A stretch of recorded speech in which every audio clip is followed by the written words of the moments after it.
Assalamualaikum warahmatullahi wabarakatuh. Kami dari kelompok 2 yang akan mempresentasikan hasil karya dari salah satu anggota tim kami, yaitu produk DFZ lampu kustomisasi akuarium. Nama saya Fitri Andriani, teman saya bernama Zafran Afif, dan yang satunya yaitu Dimas Andi Asmara. Next, yang selanjutnya akan dipresentasikan kepada teman saya, dipersilakan.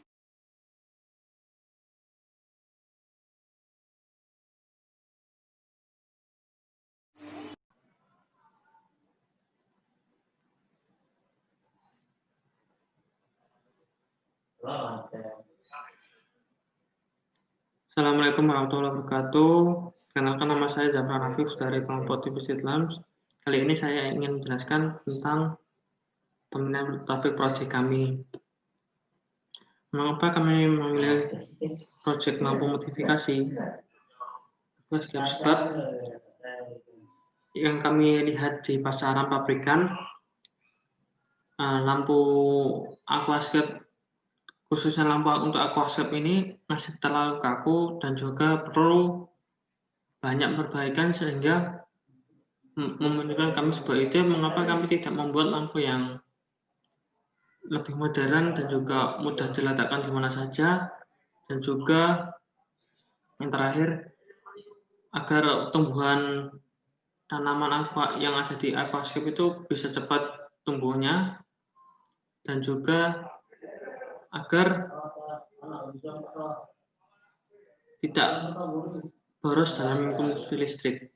Nah, maka dari itu kami mencetuskan produk lampu modifikasi aquascape kami, yaitu yang kami beri nama Deposit Lamps ini.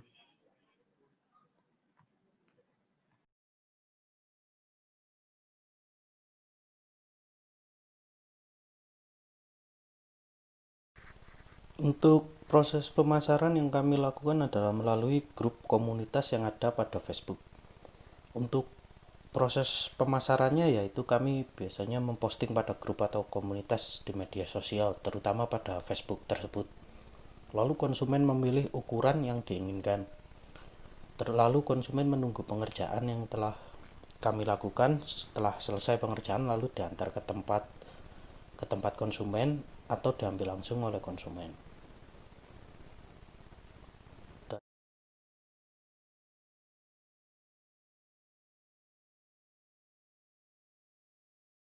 Untuk metodenya, yang pertama itu memotong galvalum atau akrilik sesuai ukuran yang dipesan tadi, lalu menyiapkan LED HPL 1 watt sesuai kebutuhan, kabel, solder, dan mika dengan kaca dan akrilik.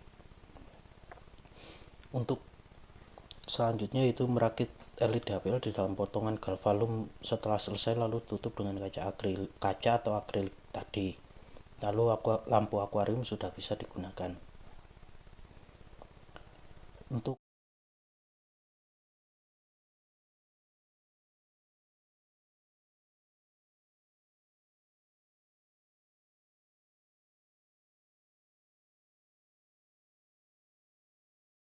sumber daya manusianya, setidaknya kami membutuhkan 3 orang untuk pembagian tugas. Yang pertama adalah tugas orang pertama yaitu menentukan desain lampu yang akan dibuat tadi.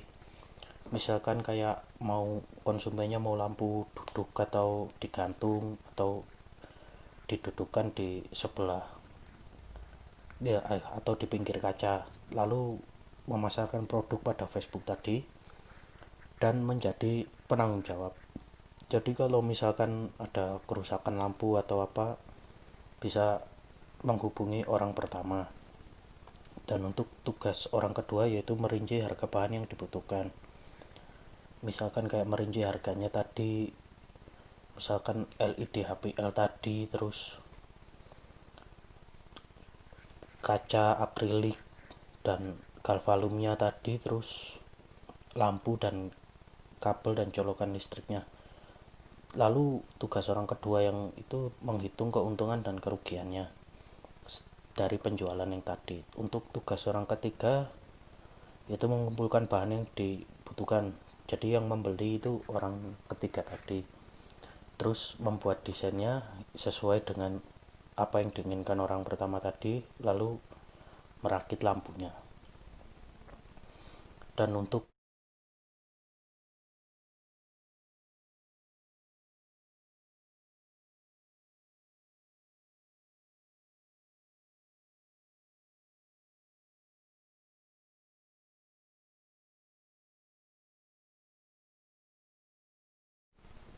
bahan atau materialnya yang dibutuhkan untuk pembuatan lampu kami pada bagian bodinya menggunakan akrilik atau galvalum yang dikuatkan dengan baut atau skrup. Untuk bagian dalamnya yaitu isinya kabel dan lampu LED HPL yang dirakit. Untuk bagian luarnya jadi kabel yang disambung dari bagian dalam dan disambungkan lagi ke colokan listrik. Lalu untuk bagian tutup kami menggunakan kaca atau akrilik. Lebih baiknya menggunakan akrilik karena lebih enteng daripada penggunaan kaca.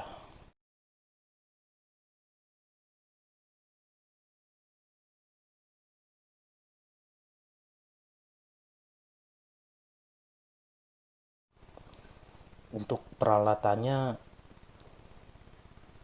yang dibutuhkan yaitu pisau kaca untuk memotong kaca atau mika akrilik tadi untuk bagian tutupnya. Terus menggunakan solder listrik dan timah untuk merangkai LED HPL yang dirangkai dengan kabel lalu disambungkan ke colokan listrik, dan obeng untuk memasangkan bodi dengan bautnya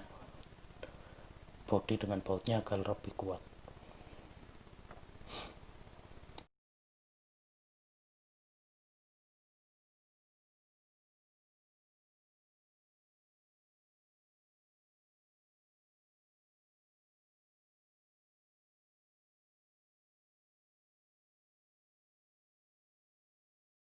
Untuk keuangannya kami harga bahannya yang termasuk fixed cost-nya itu yaitu pembelian soldernya seharga 50.000, terus pisau kaca 50.000 dan obeng 10.000. Untuk variabel cost-nya untuk harga bahannya yaitu galvalum untuk ukuran 40 cm yaitu 20.000.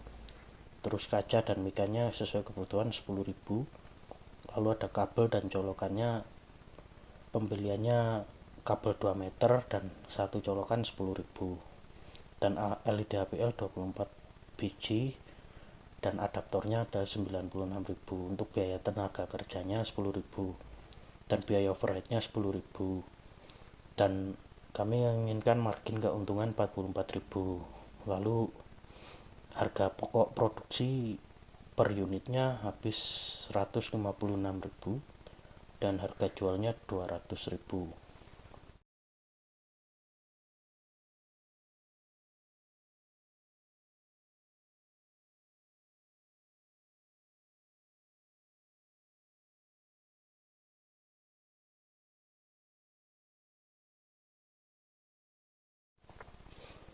Dan untuk penghitungan BEP unitnya yaitu tadi fixed cost 110.000 dibagi dengan harga jualnya 200.000 dan dikurangi variable cost 136.000, dan hasilnya adalah 1,718. Dan untuk BEP rupiahnya yaitu fixed cost dibagi margin per unit lalu dibagi harga jual, dan hasilnya adalah 500.000. Jadi fixed cost akan tertutupi apabila produk yang terjual sebanyak 3 buah.